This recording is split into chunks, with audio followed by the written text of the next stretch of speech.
Nintendo Wii games. What up guys, my name is Stan from Random Tens, and after a long road, we finally arrived at the rarest Wii games.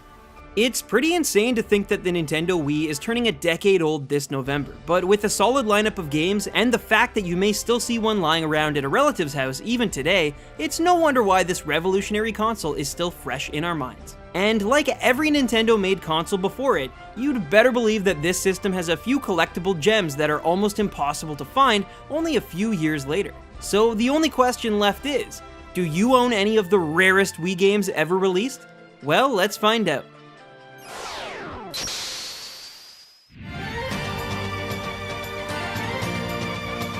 Like Earthbound, the North American version of Xenoblade Chronicles has this stigma surrounding it where everyone and their mother talk about how difficult it is to find. However, unlike that SNES classic, Xenoblade actually earns its reputation, even if it's not as rare as it once was.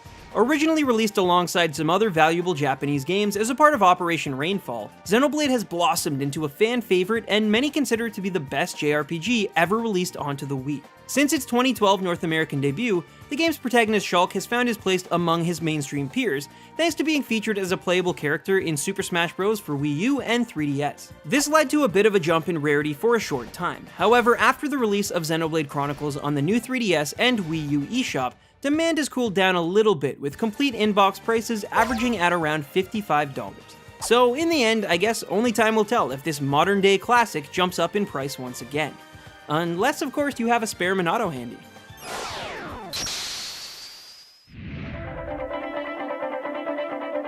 This next entry is a perfect example of a game that's actually quite rare, but can also be had for a pretty cheap price. The fact is that demand for anime licensed games has always been lukewarm at best, and this next obscure Wii adventure title is no different, even if it features the future king of the pirates on its cover. One Piece Unlimited Adventure was released in early 2008 and features the debut of English performances by the team at Funimation. To this day, One Piece still hasn't quite caught on in the West like it has in its native Japan, but back then, North American love for this series may have been at an all-time low if this game's sales are anything to go by. Regardless of popularity, today this game can be yours for only about $30 US complete in box. However, it's around $100 if you want it new. Just make sure that if you do pick up a copy, you don't get it wet, because like Devil Fruit users, video games can't swim. That's both a fact and a terrible joke.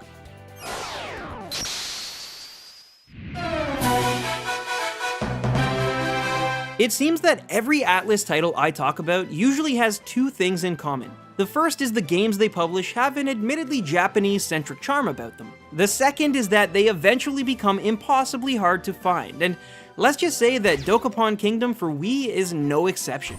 This RPG board game hybrid was originally released on the PlayStation 2, but eventually got a re-release on the Wii back in 2008 in order to take advantage of its motion controls. Since then, this game has only climbed up rarity charts, with prices getting more expensive almost every single year. At this point, a complete in-box North American copy will cost about $90, with the new version going for almost double that. So just a heads up, if you want to get into collecting, maybe start by looking at Atlus titles on current Nintendo platforms like the Wii U, because judging by history, they definitely stick to a pattern.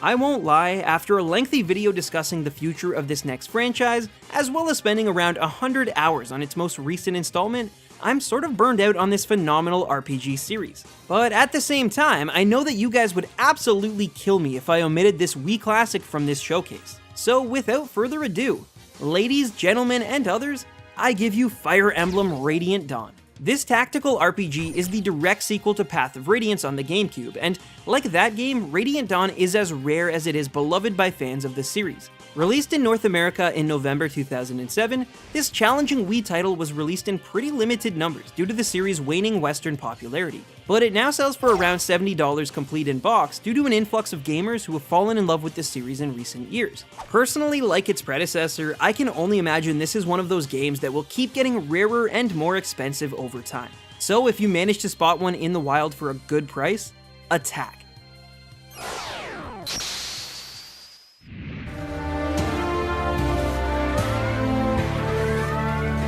Now, I want to preface this entry by being as transparent as possible. This next game is extremely rare, but it might not be the rarest Wii game of all time. At this moment, from what I've gathered, it's the most collectible title I've found on the system, but it has to be noted that because the Wii is still so young, technically speaking, that everything on this list is subject to change over the next few years. Eventually, I'll be making sequel videos to almost all of the rarest episodes I've made so far, so at some point I will update this video if I need to, but for now, it's time that we talk about Metroid Prime Trilogy. This ultimate collection of Retro Studios produced Metroid titles was released in summer 2009 and features all 3 console Prime games in one glorious bundle of awesome. Now, this trilogy was actually made available in 2 variations. The first was the Collector's Edition, which featured steelbook packaging as well as an art booklet, and then it was released in a more standard format almost immediately after. At this point in time, both of these are considered extremely collectible, but of course the Collector's Edition is the more coveted of the 2. This multi-game package is still relatively cheap complete in box, averaging around $50 US. However, if you want it new, it will likely run you about $150, but it can be found for even cheaper than that with the right seller. Either way, with its exceptional content, gorgeous bonuses, and rabid fanbase at its core, it's my opinion that Metroid Prime Trilogy Collector's Edition is definitely in the running for the rarest Wii game ever released.